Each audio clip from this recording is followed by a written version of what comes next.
Whoa! Hello.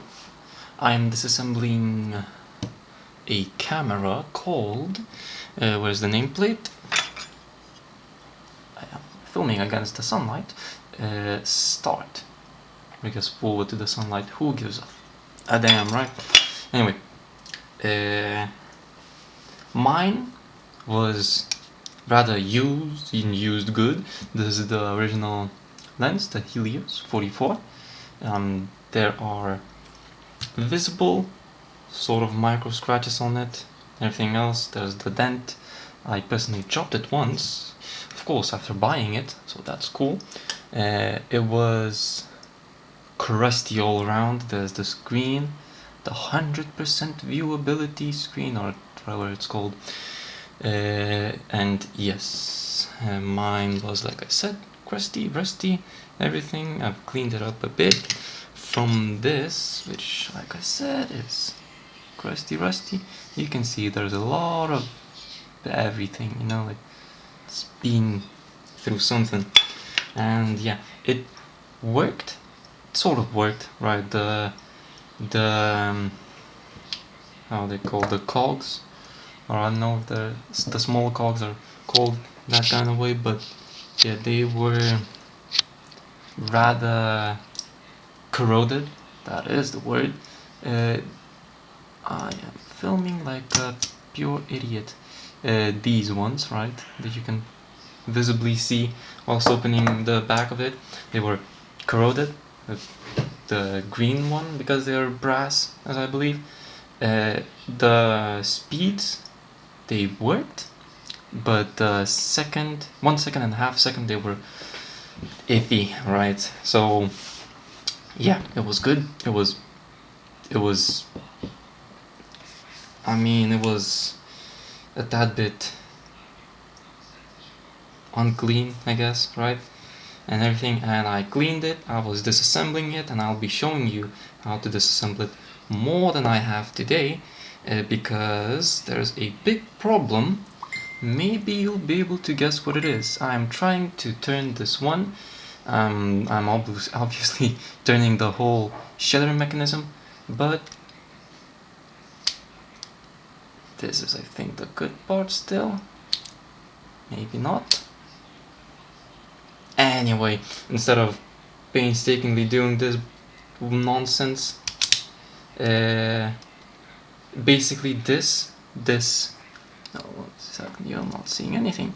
This part, which has this cap on, this sort of a cap, apologies, has this kind of a cap, you'll be able to spot it instantly, goes on to this, you can't see nothing because of my shadow. Yeah, it looks like this. There's a lot of other parts, and that's that. And I'm gonna be showing how to remove this spot, this whole thing. So yeah, first things first is removing this. And another disclaimer, I have put it wrongly. Yes, mine is quite bad. Couple of screws missing, couple of this and that missing. I mean, all the good stuff, you know, all the good stuff that you would need in a good repairing manner, right? To miss every screw that you have and to put it again wrongly. So do not follow my guide for the full good review or good disassembly, right? Maybe this will be better overexposed, but at least you'll be able to see something, I hope. Anyway, yes, so the top part comes off. There's this spring that holds the whole shaft, right, that makes it pop back up when you press the shutter.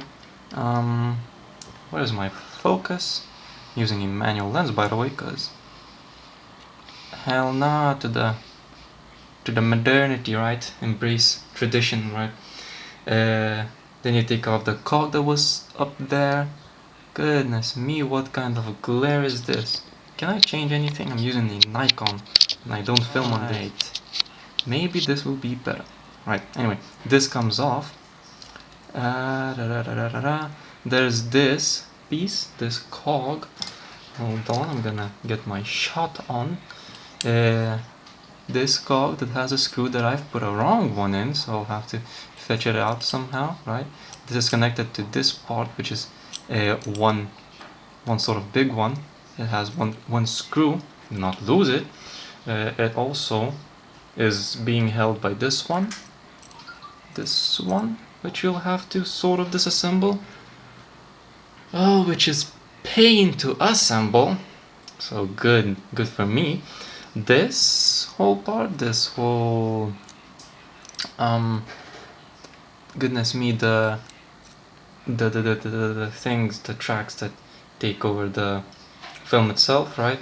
It has this screw, as you can see, this screw that you need to take out, and two screws near the cog. I'm pointing right there, that you need to take out. Then what else?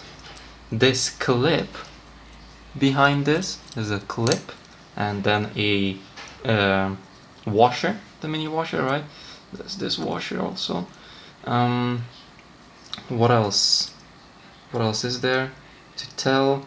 I mean, this will have to go out, which is also a real pain in the you-know-where to take out because of these two screws. And yeah, because this holds it in. I mean, you can basically take this one out. Okay, I'm showing it to nobody. These two white screws, right? There's one missing. This one you'll need to take out, and this will just slide up and down. And I believe that it is it. There's a lot of pieces here, which I don't know if I've done correctly. I'm pointing right there, right? There's a lot of stuff going on there, and my problem is that this part, this piece, right, with this cog, is it's catching itself. Yeah, it's catching onto itself, right? Whilst you want to spin the wheel, spool it up, right? This, because there's a cog, because there's probably some space between it or something, I have no idea. I've already disassembled it once, and yeah, thought of why it didn't work for me yet, but anyway, whilst you try to spin it, it sort of a bit shifts, and then it catches onto metal, metal to metal, catches onto itself. I tried to do a couple of sort of things. I'll try to do it once more, and this is just basic stuff what you need to take out to take this whole piece out. Oh, and this cap that I've showed previously, you'll need to, if I remember correctly, stop this cog, right? Stop it, or just put some kind of a screw in the screw that you will take out. Put it in, and then with pliers or something else, maybe you have the tool. I do, but mine's probably, as I remember, smaller or some shit like that. To just take it out. It's a normal screw, normal type screw, not the left-handed, I think. Screws in like normally. So yeah, and then whilst you disassemble this, you'll also need to disassemble the cog, which also is screwed onto the piece. Maybe I'll show you later, maybe I'll clip it, maybe I'll edit it, I won't, but here's the basic guide to this. And anything else you don't need to really take out, but yeah, I mean, that's basically it, you know. So what else is cool about this camera is that it's cool, right? Yeah, like I said, I've lost a couple of things while I was going on, because I did not give a damn, right? What else is cool about this one? Probably nothing else. Yeah, this is like probably the hardest part and the most painstaking one, and I just gave up because yeah, it just kind of broke me. Like, goodness me, it was so tedious. Like, the whole thing is good, right? It's sort of, you can understand how it works, but the whole process is like like, god damn, I don't know what happened with this one.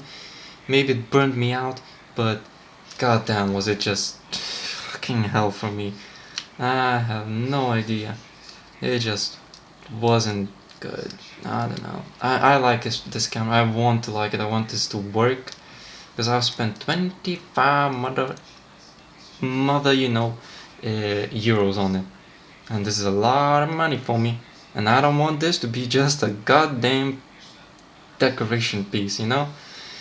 But at the same time, god damn it. God damn it. I mean, the shutters itself are not standard. I mean, if you look like at a Zenith camera, it's like other kind. Here is like a metal piece on the Zenith. I think there's still yeah, I mean it's still a metal part, but it's different.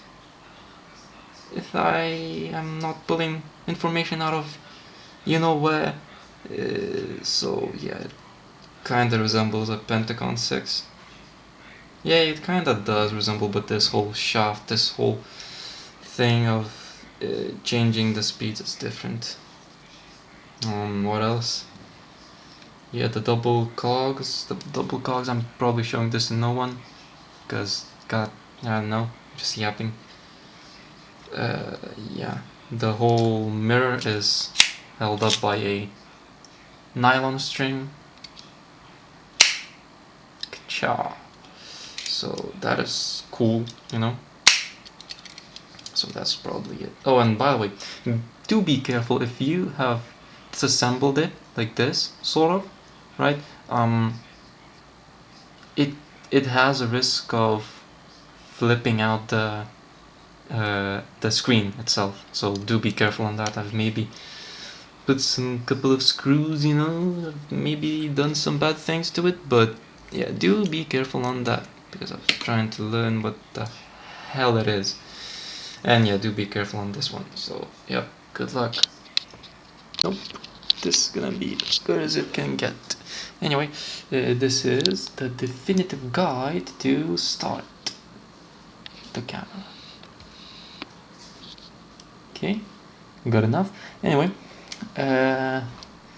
it's like a part 2, but basically this is a guide for basically everything. To start with, this, right? This is a basically simple design of everything, but how this will work is if you don't miss any parts like I have,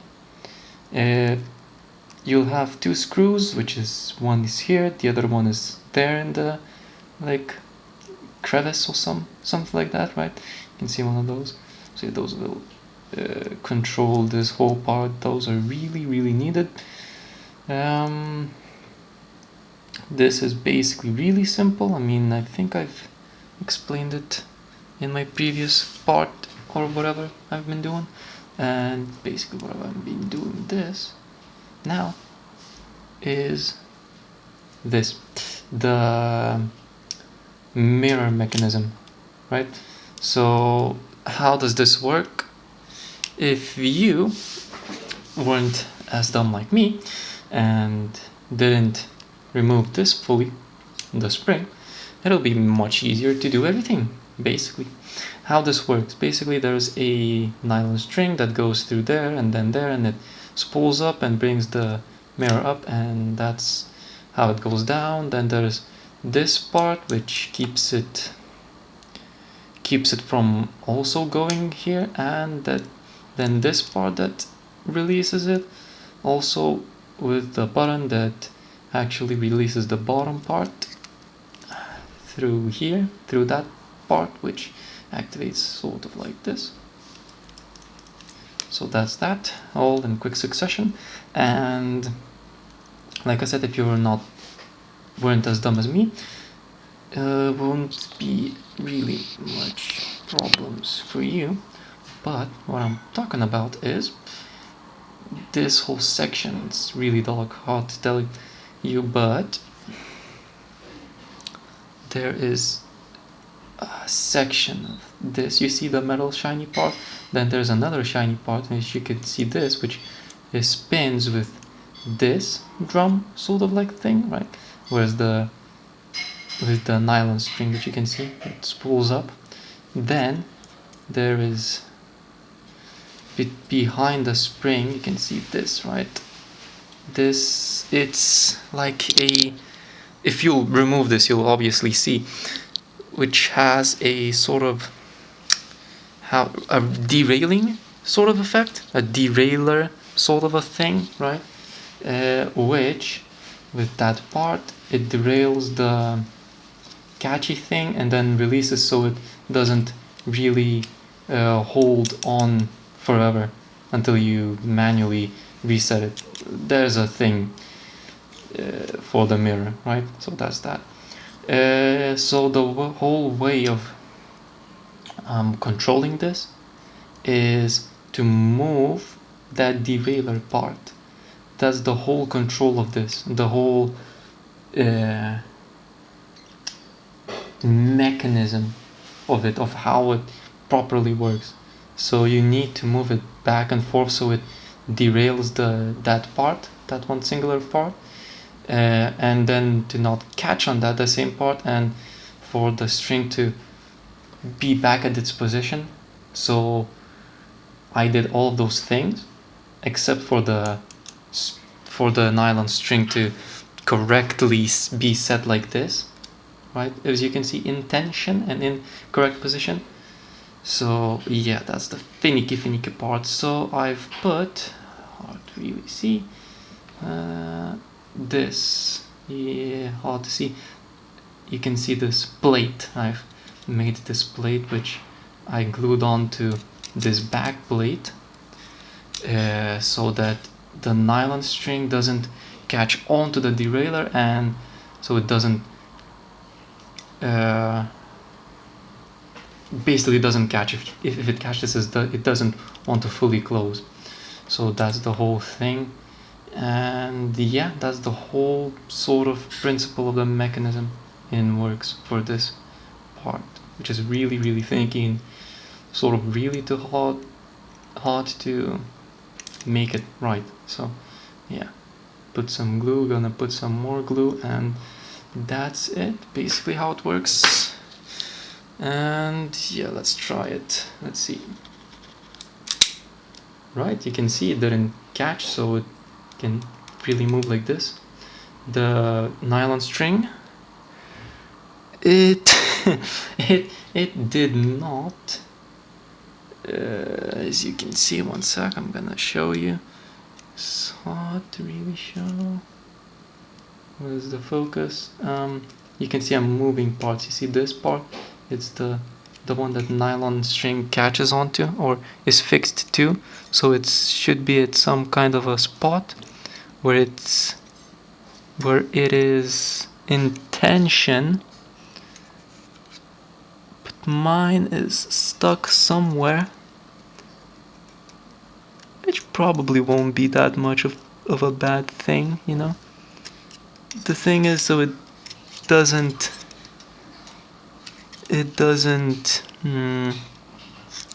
catch on to something, right? And it basically, when you release it, let's see if I can do that.